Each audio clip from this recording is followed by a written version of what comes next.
মুসা আলাইহিস সালাম তো একটু বললাম না ফিজিক্যালি খুব স্ট্রং ছিলেন, থাকে না বডি বিল্ডার, সামনে গিয়ে কথা বলে সরো পানি দিতে দাও, তখন মানুষ একটু মূল্যায়ন করে না। তো মুসা আলাইহিস সালাম এভাবে পানি নিয়ে দিলেন এবং বাছুরদেরকে পানি পান করালেন, করিয়ে গাছের নিচে এসে বসে আছেন।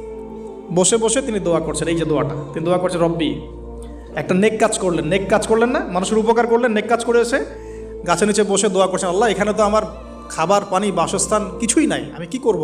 রব্বি ইন্নি লিমা আনজালতা ইলাইয়া মিন খায়রিন ফকির, রব্বি ইন্নি লিমা আনজালতা ইলাইয়া মিন খায়রিন ফকির। আবার বলেন, রব্বি ইন্নি লিমা আনজালতা ইলাইয়া মিন খায়রিন ফকির। অর্থ হচ্ছে, হে আল্লাহ, তুমি তোমার পক্ষ থেকে আমার উপরে যে নেয়ামতগুলো দিবে, আমি এর জন্য ফকির হয়ে বসে আছি।